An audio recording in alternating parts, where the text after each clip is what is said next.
जेके sir की mix class में आप लोगों को ग्रामर पार्ट में हम पहले बता चुके हैं जादुई तरीके से टेंस मात्र 6 शब्दों से कैसे तैयार किए जा सकते हैं, और उसके बाद में सभी टेंस के हिंदी वाक्यों की पहचान किस तरीके से आसानी से याद की जा सकती है ये भी समझा चुके हैं।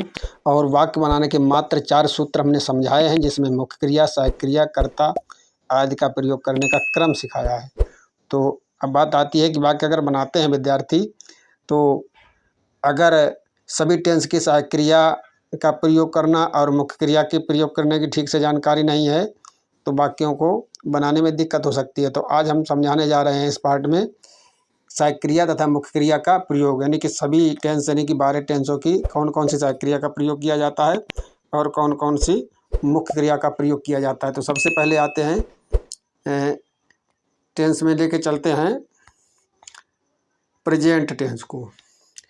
प्रेजेंट टेंस में देखिए हमने 3 कॉलम बना रखे हैं पूरे, यानी कि टेंस और सहायक क्रिया जिसको हेल्पिंग वर्ब कहते हैं और एक मुख्य क्रिया जिसको मेन वर्ब भी कहते हैं।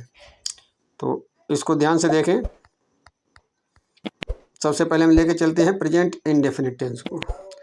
प्रेजेंट इंडेफिनिट टेंस में 2 सहायक क्रियाएं हैं, एक डज सहायक क्रिया है और एक डू सहायक क्रिया है।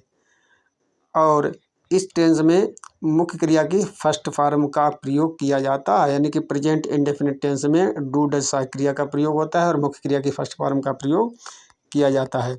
और इसी प्रकार से अब लेके चलते हैं प्रेजेंट कॉन्टिन्यूस टेंस को। प्रेजेंट कॉन्टिन्यूस टेंस में 3 सहायक क्रियाएं हैं, एक इज सहायक क्रिया है, एक आई एम सहायक क्रिया है और एक आर सहायक क्रिया है। 3 सहायक क्रियाएं हैं और तीनों अलग अलग तरीके से प्रयोग की जाती हैं।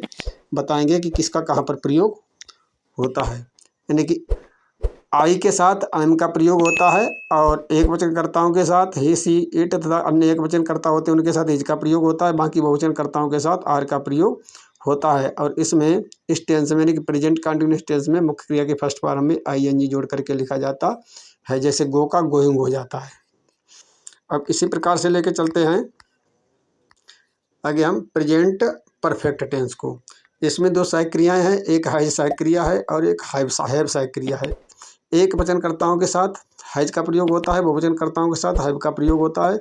और इस टेंस के वाक्यों में मुख्य क्रिया की थर्ड फॉर्म का प्रयोग किया जाता है। और इसी प्रकार से अब लेके चलते हैं प्रेजेंट परफेक्ट कंटिन्यूअस टेंस को। प्रेजेंट परफेक्ट कंटिन्यूअस टेंस में 2 सहायक क्रिया हैं, एक हैज बीन है और एक हैव बीन है। हैज बीन हैव बीन का प्रयोग जैसा कि प्रेजेंट परफेक्ट में हमने बताया है वैसे ही प्रेजेंट परफेक्ट में है, यानी कि एक वचनकर्ताओं के साथ हैज बीन का प्रयोग होता है, बहुवचनकर्ताओं के साथ हैव बीन का प्रयोग होता है।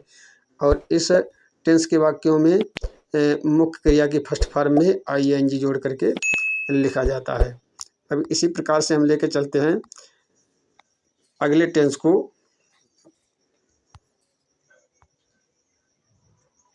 पास्ट टेंस को लेके चलते हैं। पास्ट टेंस यानी कि पास्ट टेंस। पास्ट का सबसे पहले इंडेफिनिट भाग लेते हैं। पास्ट इंडेफिनिट टेंस में एक सहायक क्रिया है केवल डिड, सभी कर्ताओं के साथ इसी का प्रयोग किया जाता है और इसमें मुख्य क्रिया की फर्स्ट फॉर्म का प्रयोग होता है, यानी डिड के साथ मुख्य क्रिया की फर्स्ट फॉर्म लगाई जाती है। और डिड का प्रयोग अगर न किया जाए, यानी कि सकारात्मक वाक्यों में डिड का प्रयोग नहीं होता है, तो वहाँ पर मुख्य क्रिया की सेकंड फॉर्म का प्रयोग किया जाता है। अब इसी प्रकार से लेके चलते हैं past continuous tense. Past continuous tense में 2 सहायक क्रियाएं हैं, एक बाज सहायक क्रिया है और एक बर सहायक क्रिया है। आई तथा अन्य सभी एक वचनकर्ताओं के साथ बाज का प्रयोग होता है और बहुवचनकर्ताओं के साथ बर सहायक क्रिया का प्रयोग किया जाता है, बर सहायक क्रिया का प्रयोग किया जाता है। और इस टेंस के वाक्यों में मुख्य क्रिया की फर्स्ट फॉर्म में आईएनजी जोड़ करके लिख दिया जाता है। अब इसी प्रकार से अब लेके चलते हैं पास्ट परफेक्ट टेंस को। पास्ट परफेक्ट टेंस में सिर्फ और सिर्फ एक सहायक क्रिया है, वो भी है हैड। हैड का प्रयोग किया जाता है, सभी कर्ताओं के साथ हैड का प्रयोग होता है और मुख्य क्रिया की थर्ड फॉर्म का प्रयोग किया जाता है, जैसा कि गो का गान हो जाता है। फर्स्ट फॉर्म गो है, सेकंड फॉर्म बेंट है और थर्ड फॉर्म गान है। तो यानी कि इसमें वाक्य बनेगा तो गो का गान लिखा जाएगा। इसी प्रकार से अब लेके चलते हैं पास्ट परफेक्ट कंटिन्यूअस, यानी कि पास्ट टेंस का चौथा भाग परफेक्ट कंटिन्यूअस टेंस। इसमें हैड बीन सहायक क्रिया है, प्रत्येक कर्ता के साथ हैड बीन का प्रयोग किया जाता है और मुख्य क्रिया की फर्स्ट फॉर्म में आईएनजी जोड़ करके लिख दिया जाता है। अब हम इसके बाद लेके चलते हैं फ्यूचर टेंस को। Future tense, future tense, future tense, future tense का इंडेफिनिट भाग है। इसमें दो सहायक क्रियाएं हैं, एक शैल सहायक क्रिया है और एक बिल है। आई बी के साथ शैल और बाकी अन्य सभी कर्ताओं के साथ बिल का प्रयोग किया जाता है और इसमें मुख्य क्रिया की फर्स्ट फॉर्म का प्रयोग होता है। अब इसी प्रकार से लेके चलते हैं future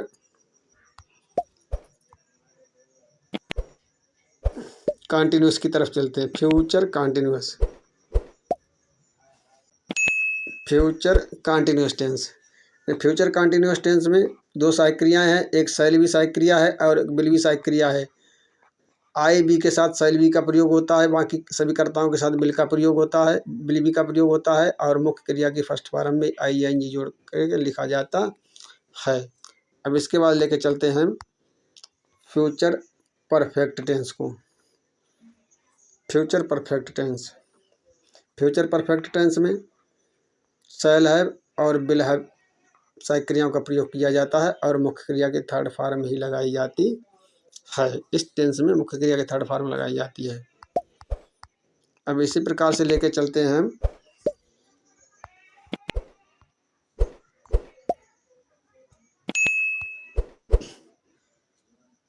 future perfect continuous tense को। फ्यूचर परफेक्ट कंटिन्यूअस टेंस में दो सहायक क्रियाएं हैं, एक शैल है बीन सहायक क्रिया है और एक बिल है बीन सहायक क्रिया है। उसी प्रकार से आई बी के साथ शैल है बीन, बाकी सभी के साथ बिल है बीन का प्रयोग किया जाता है और इस टेंस के वाक्यों में मुख्य क्रिया की फर्स्ट फॉर्म में आई एन जी जोड़ करके लिख दिया जाता है। अब इसके बाद कुछ अन्य जरूरी नोट्स हैं जिनकी वजह से वाक्य पूरे नहीं हो सकते, उनकी जानकारी के बगैर नहीं ठीक से बनाए जा सकते हैं, इसलिए उसको भी थोड़ा समझते चलें। ये नोट दिए हैं, नोट नंबर 1। नोट नंबर 1 में लिखा हुआ है, देखिए कि प्रेजेंट इंडेफिनिट टेंस में सकारात्मक यानी कि अफर्मेटिव सेंटेंस जिनको कहा जाता है, वाक्यों में एक वचनकर्ता के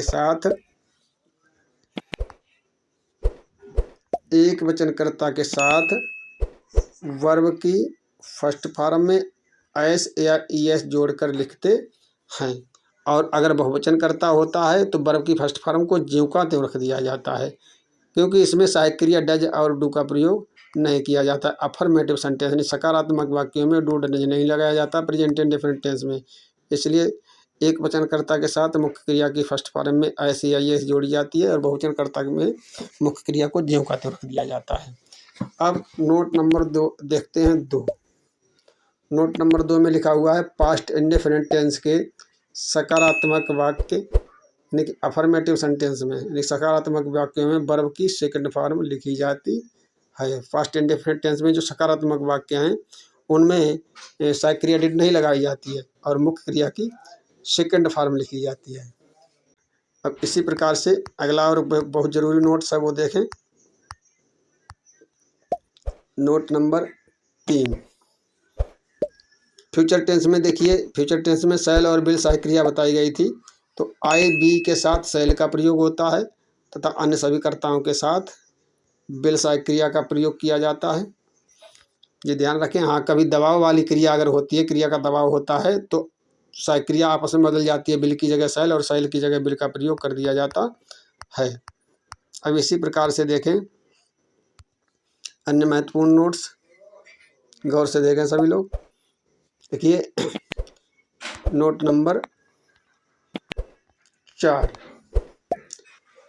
आई तथा ही सी के साथ बाज यानी कि पास्ट कंटिन्यूअस टेंस एक ऐसा टेंस है जिसमें प्रोनाउन आई माने मैं होता है, इस कर्ता को एक वचन में माना जाता है तो इसके साथ और अन्य एक वचन कर्ताओं के साथ बाज का प्रयोग किया जाता है तथा अन्य बहुवचन कर्ताओं के साथ बर का प्रयोग किया जाता है, बर का प्रयोग होता है। अब इसी प्रकार से कुछ मुख्य नोट और हैं, उनको भी ध्यान से थोड़ा देख कर समझ लो।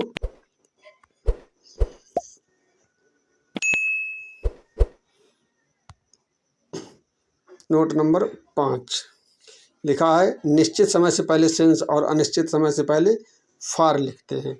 यानी कि present perfect continuous tense, past perfect continuous tense और फ्यूचर परफेक्ट कंटीन्यूअस टेंस के जो हिंदी वाक्य होते हैं उनमें समय दिया होता है, समय कार्य जारी रहने का समय दिया होता है। उसके लिए दिया है कि अगर निश्चित समय दिया होता है तो उससे पहले सिंस शब्द लिखते हैं और अनिश्चित समय दिया होता है तो उससे पहले फार लिखते हैं, फार। और बजे शब्द दिया है, इसकी अंग्रेजी को हम लिखते हैं ओ क्लॉक। और घंटे शब्द दिया है, घंटे की अंग्रेजी लिखते हैं हम हावर्स। इसका विशेष ध्यान रखने वाली बात है। और इसी प्रकार से अब नोट नंबर देखें 6 में देखिए पास्ट टेंस। पास्ट टेंस में जो तक शब्द होता है, तक, इसकी अंग्रेजी लिखी जाती है टिल, टिल लिखी जाती है। तथा फ्यूचर टेंस, इसमें अगर तक शब्द दिया होता है, तक, तो इसकी अंग्रेजी बाई लिखी जाती है। इसका विशेष ध्यान रखें, वाक्यों में कभी कभी ये शब्द आ जाता है तो इस प्रकार से इसका प्रयोग कर दिया जाता है। और इस जानकारी को समझने के लिए बार बार इसको देखें, बार बार रिपीट करें, बार बार दोहराएं और समझें। ना समझ में आए तो कमेंट में ज़रूर लिखें, फिर से आसान तरीके से समझाने की कोशिश की जाएगी, आप लोगों को अच्छी जानकारी दी जाएगी। और ये जानकारी अच्छी लगी हो तो लाइक ज़रूर करें, ज़्यादा से ज़्यादा शेयर करें और कमेंट में लिखें। और समझ में ना आया हो तब भी कमेंट में लिखें तो और आसान तरीके से समझाया जाएगा। और लाइक ज़रूर कर दिया करें ताकि हमको प्रेरणा मिलती रहे और इसी प्रकार की अच्छी जानकारी आप लोगों को हम लगातार लाते रहें।